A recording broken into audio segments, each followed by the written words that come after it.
Hi friends, आप सभी का स्वागत है हमारे अपने YouTube channel special field special study में। यहाँ पे जो भी स्टडी होती है स्पेशल तरीके से होती है, जिसमें आज हम सब स्टडी करने वाले हैं इंक्लूसिव एजुकेशन। ये इंक्लूसिव एजुकेशन जो हमारा पेपर है, ये पेपर नंबर 10 है, जो कि हमारे सेकेंड ईयर के यानी कि डीएड स्पेशल एजुकेशन में सेकेंड ईयर के पेपर नंबर 10 की हम बात कर रहे हैं। इसमें हम आज यूनिट फर्स्ट के अंतर्गत ही सब यूनिट 1.2 की बात करेंगे, जो अधिगमकर्ताओं में विविधता के बारे में बात करता है। इंक्लूसिव एजुकेशन, जैसा कि हमारा ये वीडियो चल रहा है इंक्लूसिव एजुकेशन पर, और ये सब्जेक्ट भी हमारा इंक्लूसिव एजुकेशन ही है, जिसमें हम अलग अलग बिंदुओं पर बात करेंगे और उसी में से सब यूनिट अधिगमकर्ताओं में विविधता, ये हमारा सब यूनिट 1.2 है। अगर आप लोग अभी तक फर्स्ट वीडियो नहीं देखे हैं 1.1, उसको जाकर के आप देख लें, जो कि आपके विविधता का अर्थ एवं अवधारणा, इस पर आधारित है। ये वीडियो अच्छे से समझाया भी गया है आप लोगों को। उस वीडियो को पढ़ लीजिए, उसके बाद में आप इस वीडियो को भी वॉच करिएगा। और दोनों वीडियो में अगर कोई भी समस्या आ रही है तो आप लोग कमेंट बॉक्स में ज़रूर बताइएगा। वो सभी समस्याओं पर गौर भी किया जाएगा और उसका निवारण अगले वीडियो में आप लोगों को दिया जाएगा। तो चलिए हम लोग आगे बढ़ते हैं और देखते हैं कि अधिगमकर्ताओं में विविधता, ये जो हमारा सब यूनिट है, इस पे आधारित जो हमारा क्वेश्चन बनता है वो किस प्रकार से बनता है। क्योंकि आपको जो क्वेश्चन मिलेगा, कभी कभी आपको वही क्वेश्चन सरल तरीके से देखने को मिलता है और कभी कभी वही क्वेश्चन घुमा फिरा के बताता है। तो इस पे आधारित कैसे ये क्वेश्चन बनेगा, ये आप यहाँ पे देख सकते हैं। जैसे कि अधिगमकर्ताओं में विविधता को समावेशी शिक्षा के संदर्भ में स्पष्ट कीजिए। अगर ऐसा कुछ आता है तो आई होप आप लोग इस चीज़ को बहुत अच्छे से कर ले जाएंगे, समझ में भी आ जाएगा कि ये हमारा इंक्लूसिव एजुकेशन के यूनिट फर्स्ट का सब यूनिट 1.2 है, जो कि हमने पढ़ रखा है। इसी को फिर दूसरे लैंग्वेज में भी पूछ सकता है कि अधिगमकर्ताओं में विविधता क्यों होती है, इसके कारण क्या हैं और प्रभाव का वर्णन कीजिए। तो ये आपका जो प्रश्न है, ये आपको लॉन्ग क्वेश्चन में भी मिल सकता है, शॉर्ट टाइप क्वेश्चन में भी मिल सकता है और वेरी शॉर्ट टाइप क्वेश्चन में भी मिल सकता है, और इसमें से आपके ऑब्जेक्टिव टाइप क्वेश्चन भी आ सकते हैं। तो इसको हम ध्यान से पढ़ेंगे। और अगर आप लोग इस वीडियो को देखने में अक्षम है, नहीं अच्छे से देख पा रहे हैं या फिर समय नहीं मिल रहा है आप लोगों को, तो आप लोग एक बार वीडियो ऑन करिएगा और सुनते रहिएगा। आप लोगों को उससे भी काफ़ी फ़ायदा होने वाला है। अगर आप एक बार सुन भी लेंगे तो आपको लगभग 50% चीज़ें समझ में आ जाएंगी। चलिए, अधिगमकर्ता के बारे में हम जानते हैं। जैसा कि आप लोगों को पता है कि अधिगम का मतलब ही होता है सीखना। सीखना, किसी भी चीज़ को अगर हम सीख रहे हैं तो वो हमारे अधिगम में शामिल होगा। अब इसका उत्तर हम देखते हैं कि अधिगमकर्ता यानी कि जो विद्यार्थी होता है, वो किसी भी शैक्षिक प्रक्रिया का एक केंद्र होता है।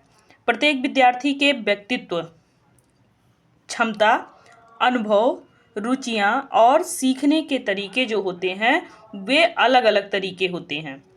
इस विविधता का सम्मान और समावेशन शिक्षा के क्षेत्र में महत्वपूर्ण भूमिका निभाता है, क्योंकि यह सुनिश्चित करता है कि जो विद्यार्थी है, चाहे वो एक विद्यार्थी हो, चाहे 10 विद्यार्थी हो या फिर क्लास में सभी विद्यार्थी हो, अपनी पूरी क्षमता तक वो अपनी पहुंच बना सके, चाहे उसकी पृष्ठभूमि कैसी भी हो। अर्थात हम उसकी पृष्ठभूमि नहीं देखेंगे कि वो किस परिवार से आया है, किस घर से आया है।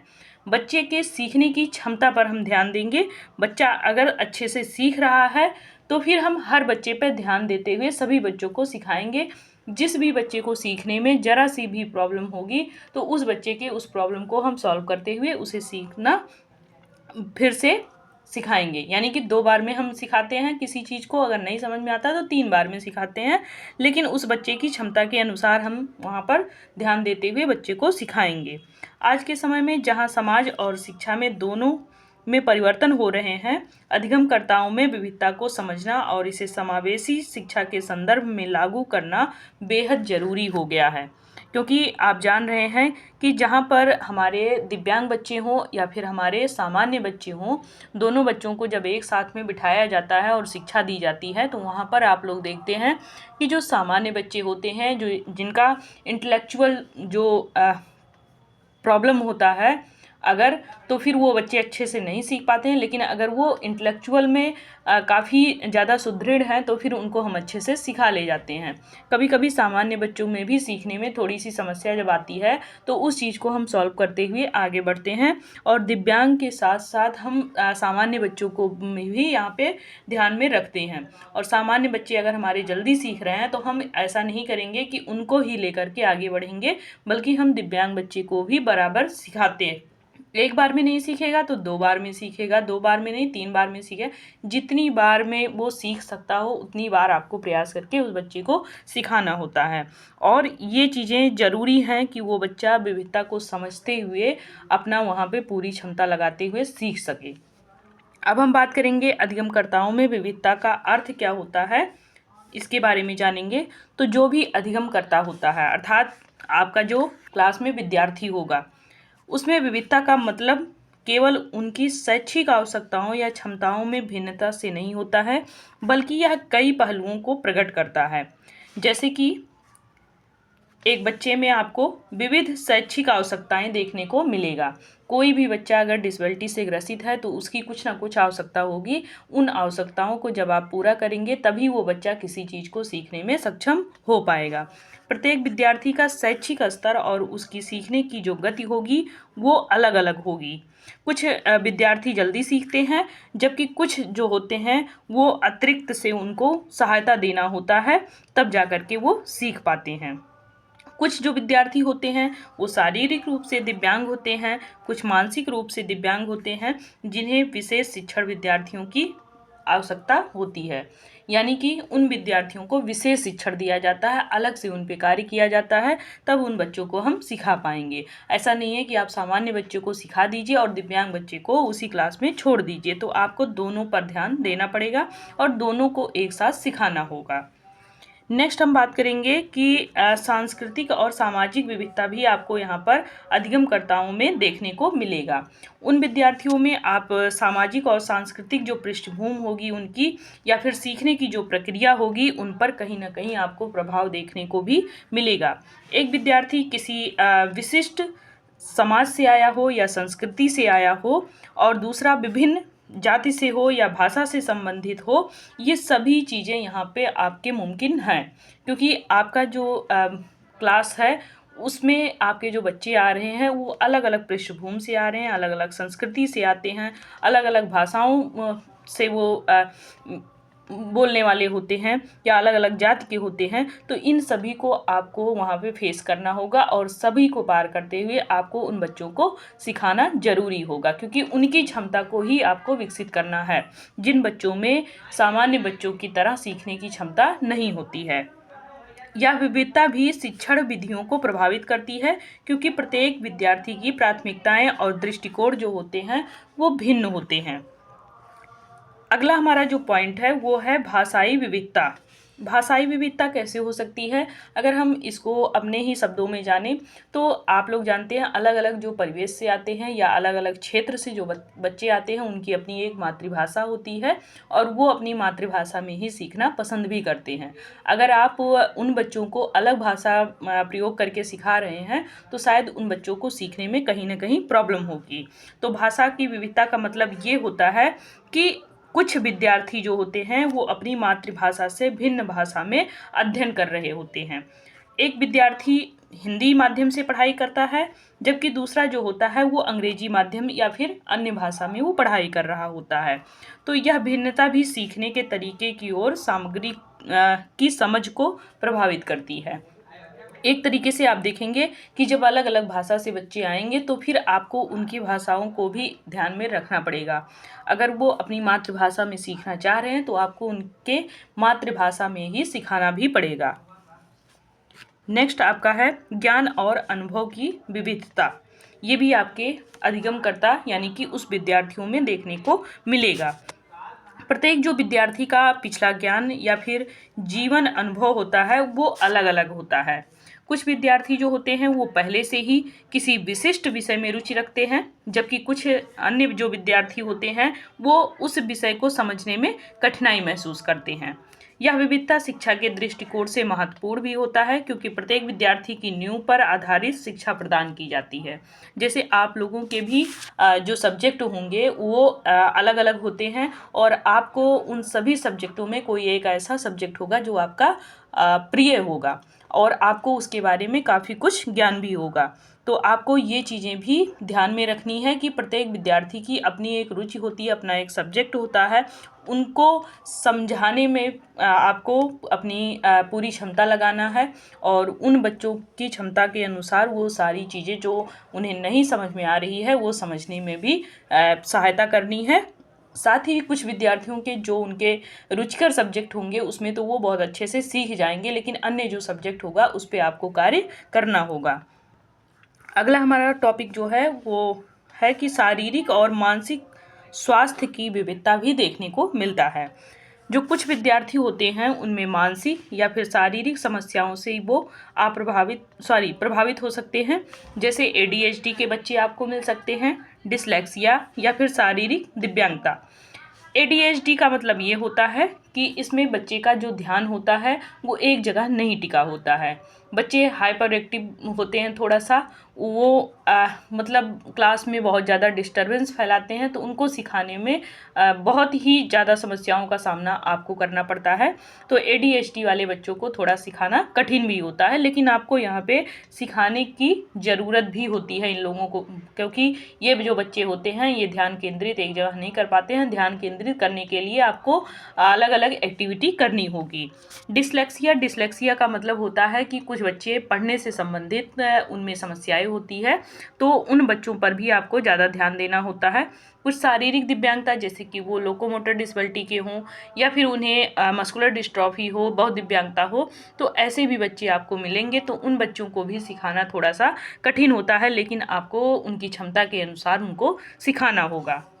इन विशेष ज़रूरतों वाले विद्यार्थियों को शिक्षा की विशेष व्यवस्थाओं और रणनीतियों की आवश्यकता होती है। आप इन बच्चों को सिखाने के लिए ऐसे ही चले जाएंगे, अगर आप उनको सिखाएंगे तो वो बच्चे नहीं सीख पाएंगे। इसके लिए आपको क्या करना होगा, पहले से प्लान बनाना होगा, और उनको किन चीज़ों में रुचि है उन रुचियों को ध्यान में रखते हुए कुछ ऐसे आपको TLM वगैरह लेके जाना होगा जिस पे वो अपना ध्यान केंद्रित कर सकें और फिर आप उन बच्चों को सिखा सकें। नेक्स्ट हमारा टॉपिक है समावेशी शिक्षा का महत्व। अब समावेशी शिक्षा का महत्व क्या है ये हम जानेंगे।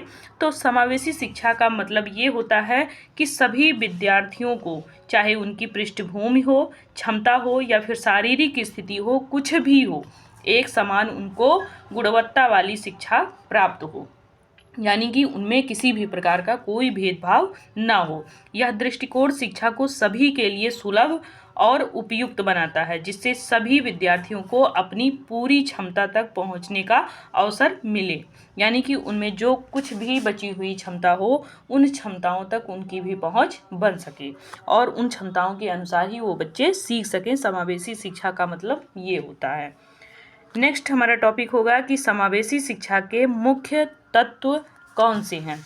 तो सबसे पहला हमारा आता है इसमें कि सभी जो विद्यार्थी हैं उनको समान अवसर दिया जाए, क्योंकि अगर आप समान अवसर नहीं देंगे उन विद्यार्थियों को तो उनमें हीन भावना आएगी, कुंठा के वो शिकार होंगे, उनमें ईर्ष्या द्वेष होगा, तो वो बच्चे जो सीखना चाहेंगे भी तो भी नहीं वो सीखेंगे। इसलिए यहाँ पे सभी विद्यार्थियों को हमें समान अवसर देना है। ऐसा नहीं है कि बच्चा कर सकता है तो उसी को बार बार हम अवसर प्रदान करें। तो समावेशी शिक्षा यह सुनिश्चित करती है कि सभी विद्यार्थियों को समान अवसर मिले। यह सुनिश्चित करता है कि विशेष ज़रूरतों वाले विद्यार्थियों की सामान्य शिक्षा प्रणाली में भाग ले सकें और उनकी जो विशिष्ट आवश्यकताएं हैं उनको ध्यान में रखते हुए उनको शिक्षा प्रदान की जाए। तो ये चीज़ें हमें सबसे ज़्यादा ध्यान रखना है, क्योंकि सभी विद्यार्थियों के साथ अगर हम समान वहाँ पे अवसर उनको देंगे, उनके साथ कोई भेदभाव नहीं करेंगे, तो वो भी सीखने में रुचि रखते हैं। नेक्स्ट हमारा टॉपिक है कि विविधता का सम्मान। आपको ऐसा नहीं करना है कि कोई भी बच्चा अगर वो उसकी जो पृष्ठभूमि है या उसकी जो आर्थिक स्थिति है अगर वो ठीक नहीं है तो आपको उसको अलग कर देना है, या फिर जिसका पृष्ठभूमि या आर्थिक स्थिति ठीक है तो आपको उसको अलग कर देना। आपको यहाँ पे किसी भी प्रकार से कोई भी भेदभाव नहीं करना, चाहे वो किसी भी भाषा से संबंधित बच्चा आया हो या फिर वो किसी भी आर्थिक स्थिति में हो या उसकी पृष्ठभूमि चाहे जैसी भी हो, आपको एक समान व्यवहार करना है और सभी को यहाँ पे समान अवसर देने हैं, सभी को एक साथ लाना है, तो सबको सम्मान भी देना पड़ेगा। तो समावेशी शिक्षा में विविधता को एक चुनौती के रूप में नहीं बल्कि उसको एक अवसर के रूप में देखा जाता है। विविधता को बढ़ावा देने से विद्यार्थियों में समझदारी, सहिष्णुता और सामाजिक सहयोग की भावना विकसित होती है। उनमें अगर आप एक साथ लाएंगे, सम्मान करेंगे तो उनमें आपस में भाईचारे की भी भावना उत्पन्न होगी। नेक्स्ट हमारा टॉपिक है कि विविध शिक्षण विधियाँ। सामाजिक शिक्षा में विद्यार्थियों की भिन्न भिन्न शैक्षिक आवश्यकताओं को ध्यान में रखते हुए विभिन्न शिक्षण विधियाँ अपनाई जाती हैं, जैसे कि दृश्य, श्रवण और शारीरिक विधियाँ, ताकि हर विद्यार्थी अपनी पसंद और आवश्यकता के अनुसार सीख सके।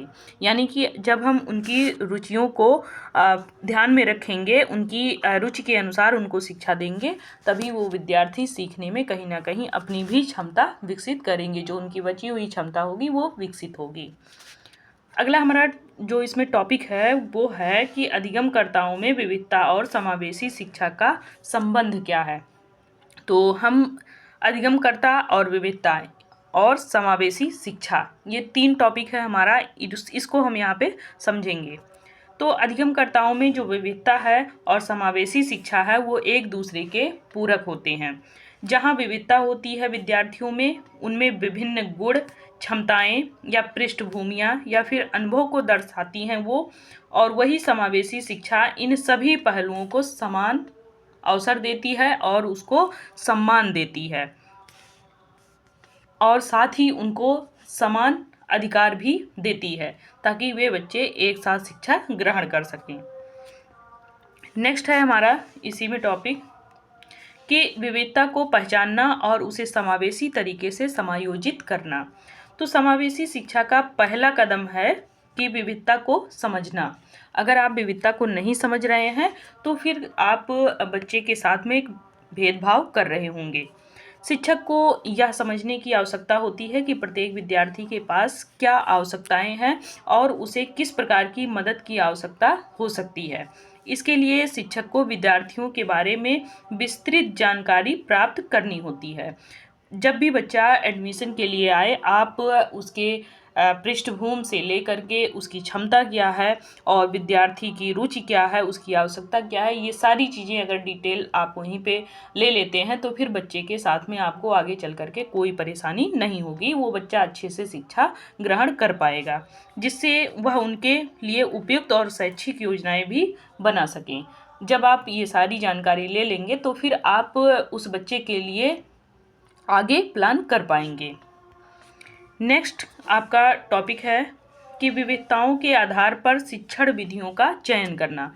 विविधता को समझने के बाद शिक्षक विभिन्न शिक्षण विधियों को अपनाते हैं ताकि सभी विद्यार्थियों की आवश्यकता को पूरा किया जा सके। किसी विद्यार्थी को दृश्यात्मक सहायता की आवश्यकता हो सकती है तो शिक्षक उस विद्यार्थी को चित्र, आर्ट और वीडियो सामग्री के माध्यम से पढ़ाई करवा सकते हैं। यदि किसी विद्यार्थी को शारीरिक गतिविधि के माध्यम से सीखने में सुविधा होती है तो शिक्षक उसे सक्रिय गतिविधियों के जरिए सीखने के अवसर प्रदान कर सकते हैं। अर्थात किसी भी विद्यार्थी को कोई भी अगर उसे डिसेबिलिटी है, जैसे कि मान लीजिए कोई बच्चा देखने में सक्षम नहीं है, तो उसके लिए हम दृश्यात्मक सामग्री नहीं ला सकते हैं, क्योंकि उस बच्चे को स्पर्श की ज़रूरत होगी। बच्चा स्पर्श के माध्यम से सारी चीज़ें सीखेगा। लेकिन वहीं पे कोई बच्चा अगर है और वो देख सकता है लेकिन सुन नहीं सकता है, तो फिर आप क्या करेंगे, उसके लिए आप दृश्यात्मक चीज़ें लाएंगे ताकि वो बच्चा देख करके सीख सके। तो उसके लिए आप कुछ ऐसे एक्टिविटी कार्य करेंगे जो उसके अनुरूप हो और बच्चा उसमें सीखने में रुचि रखे। नेक्स्ट हमारा टॉपिक है कि सामाजिक और सांस्कृतिक विविधता का सम्मान करना। तो समावेशी शिक्षा में सामाजिक और सांस्कृतिक विविधता का सम्मान किया जाता है। शिक्षक को यह समझना चाहिए कि प्रत्येक विद्यार्थी का सामाजिक जो संदर्भ होता है वो अलग हो सकता है और उसी के आधार पर उसकी जो शिक्षण शैली होती है वो भी भिन्न भिन्न होती है। शिक्षक को यह सुनिश्चित करना होता है कि सभी विद्यार्थियों को समान जो सम्मान मिले और उनकी एक सांस्कृतिक पहचान भी बन सके और उनको समान अधिकार भी प्राप्त हो। अगला हमारा है टॉपिक कि समान अवसर और समावेशन का अभ्यास।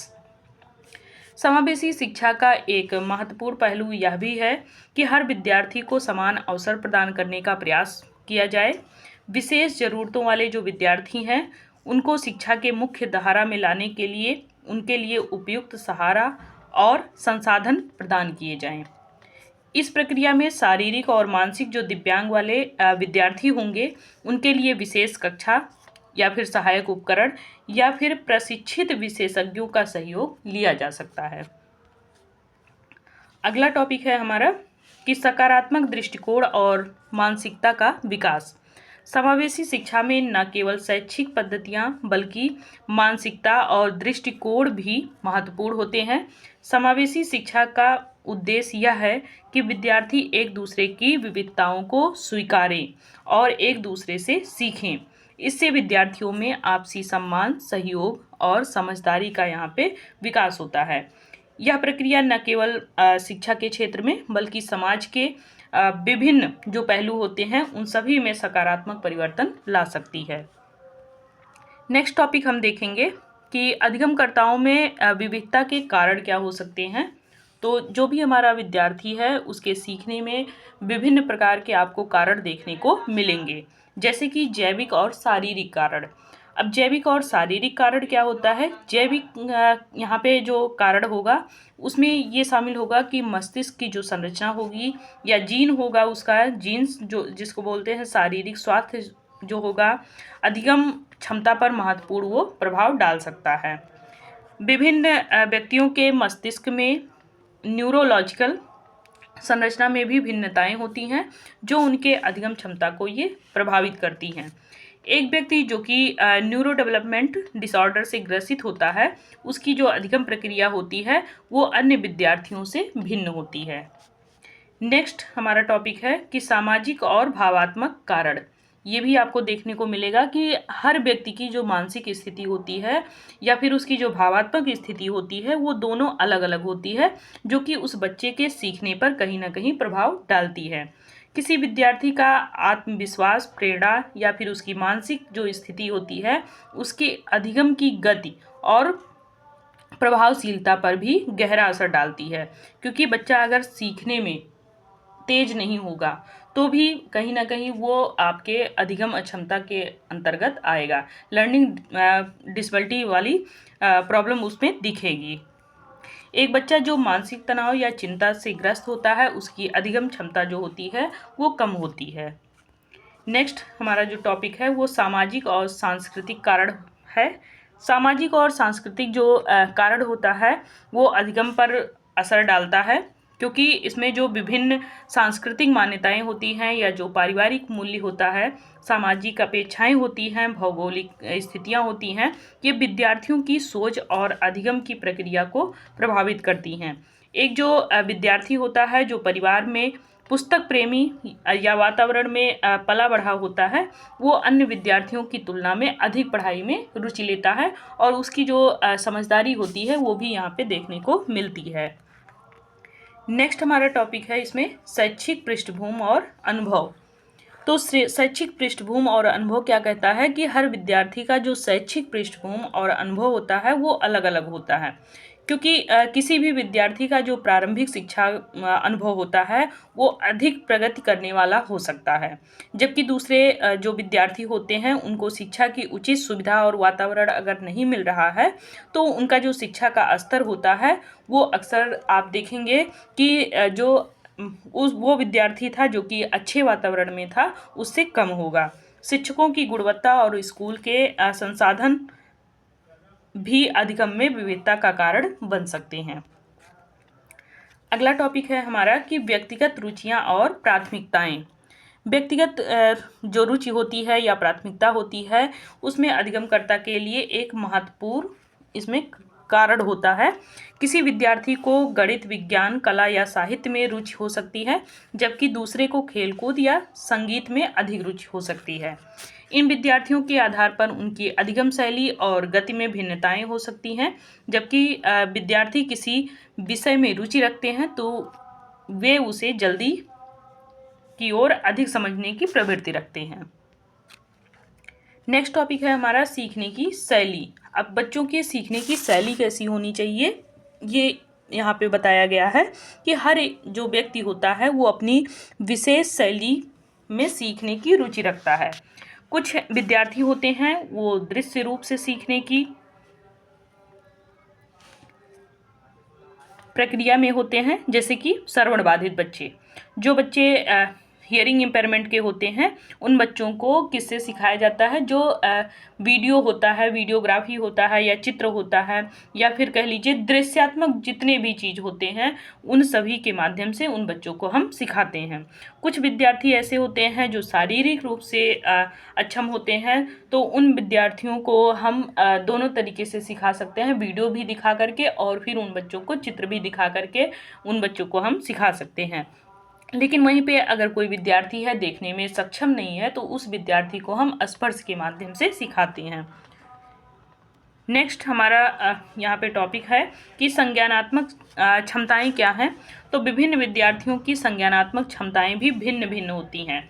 कुछ बच्चों में जो समझ होता है वो जल्दी आ जाता है, वे बच्चे जल्दी किसी चीज़ को याद कर लेते हैं और लंबे समय तक उनकी याद वो बनी रहती है।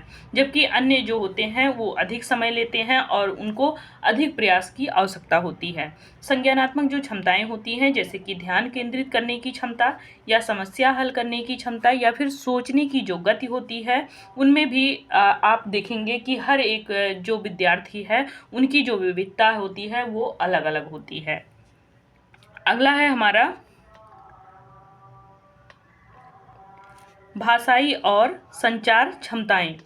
भाषाई और संचार क्षमता का मतलब ये होता है कि भाषाई ज्ञान जो होता है वो संचार कौशल भी अधिगम में ही एक विविधता का कारण बनता है। विद्यार्थी विभिन्न भाषाओं में निपुण हो सकते हैं और उनकी जो भाषा क्षमता होगी उनके अधिगम को कहीं ना कहीं प्रभावित भी करेगी।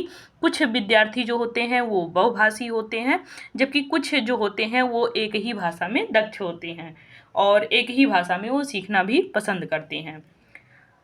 नेक्स्ट हमारा टॉपिक है कि अधिगमकर्ताओं में विविधता के प्रभाव क्या हो सकते हैं। अब हम प्रभाव की बात करें तो यहाँ पे आप सकारात्मक प्रभाव देखेंगे। सबसे पहले तो सकारात्मक प्रभाव में आपके सृजनात्मकता आती है, इन बच्चों में नवाचार आता है। जो भी विद्यार्थी होते हैं इसमें जो अधिगमकर्ता होते हैं कह लीजिए, उनको यहाँ पे सृजनात्मकता में अधिक बढ़ावा मिलता है।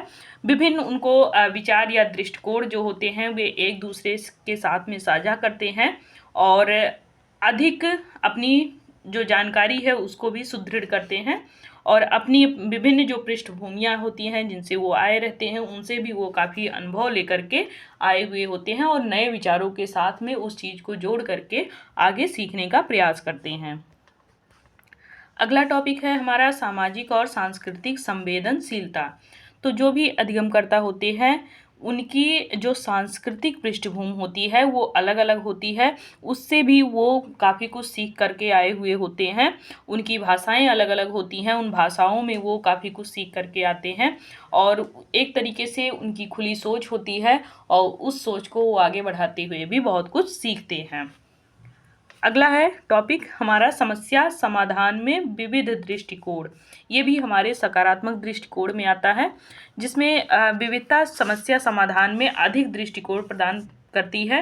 प्रत्येक विद्यार्थी की जो सोच होती है या दृष्टिकोण जो होता है वो भिन्न होता है, जो किसी समस्या को हल करने के लिए विभिन्न रास्तों की पहचान करने में मदद करती है। जैसे कि कोई एक समस्या है, उस समस्या को अगर आप 10 बच्चों से हल करवा रहे हैं तो 10 बच्चे अलग अलग तरीके से उसको हल करते हैं, तो एक तरीके से ये भी दृष्टिकोण बच्चों में हम ला सकते हैं। नेक्स्ट हम अगर देखें अधिगमकर्ता में प्रभाव का कारण, तो इसमें नकारात्मक प्रभाव भी देखने को मिलते हैं। जैसे कि अधिगम की असमानता, ये हमारा नकारात्मक प्रभाव में आता है। अधिगमकर्ताओं में विविधता का एक नकारात्मक प्रभाव हो सकता है कि कुछ जो विद्यार्थी होते हैं वो शिक्षा प्रणाली के साथ आसानी से तालमेल नहीं बैठा पाते हैं। ये विशेष रूप से उन विद्यार्थियों के लिए समस्या पैदा करता है जिनके पास सीमित शैक्षिक संसाधन हो या फिर समर्थन होता है। इस कारण कक्षा में असमान अधिगम गति भी इनमें उत्पन्न होती है और ये बच्चे अन्य बच्चों से पिछड़ भी जाते हैं सीखने में। दूसरा हमारा नकारात्मक प्रभाव जो देखने को मिलता है वो है कि संवेदनशीलता की कमी देखने को मिलती है। कभी कभी जो विभिन्न दृष्टिकोण से या पृष्ठभूमि से जो बच्चे आए हुए होते हैं उनके बीच में संचार की भी समस्याएं उत्पन्न हो जाती है। एक दूसरे से वो अपने विचारों को आदान प्रदान नहीं कर पाते हैं। शिक्षक के बीच में या विद्यार्थियों के साथ जो भाषाओं का आदान प्रदान होता है उसमें भी कहीं ना कहीं समस्याएं होती हैं। एक दूसरे की प्रवृत्ति समझने में वो सक्षम नहीं हो पाते हैं और असहमति बनती है, तो इस कारण भी बच्चे सीखने में पीछे रह जाते हैं। नेक्स्ट टॉपिक है हमारा समय और संसाधनों की आवश्यकता। विविधता के कारण प्रत्येक जो विद्यार्थी होता है उसकी जो अधिगम शैली होती है वो भी अलग अलग होती है और इसलिए शिक्षकों को अधिक समय और संसाधन प्रदान करने की आवश्यकता होती है। कुछ जो विद्यार्थी होते हैं वे विशेष ध्यान और समर्थन की आवश्यकता होती है उनको, जैसे कि शारीरिक समस्या है या फिर वो बहुत दिव्यांग हैं तो उन बच्चों पे ज़्यादा कार्य करने होते हैं। ADHD के बच्चे हैं या फिर डिसलेक्सिया डिसग्राफिया से अगर वो आपके प्रभावित हैं तो फिर उन बच्चों पर ज़्यादा ध्यान देना होता है और उनके साथ समय प्रबंधन और संसाधनों का एक संतुलन बनाना होता है जो कि काफ़ी चुनौतीपूर्ण होता है। अधिगमकर्ताओं में विविधता का होना स्वाभाविक और महत्वपूर्ण होता है।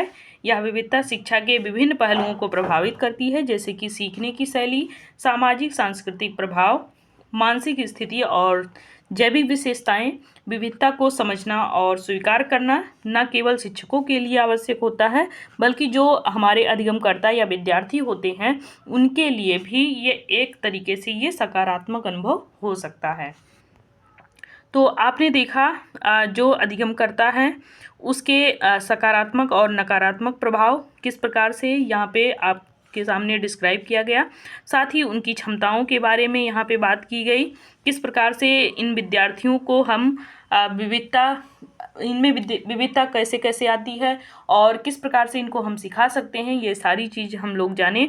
अधिगमकर्ता का मतलब यहाँ पे विद्यार्थी से आपके संबंधित है, आप इसको अलग से नहीं जानेंगे। समावेशी शिक्षा जो है इसमें कैसे आपके इन्वॉल्व है ये सारी चीज़ आप इस वीडियो में जाने हैं। तो ये आपका जो था ये यूनिट फर्स्ट का आपका 1.2 सब यूनिट था जो कि आपको यहाँ पे डिस्क्राइब किया गया। अच्छे से आप लोगों को इसके बारे में बताया गया।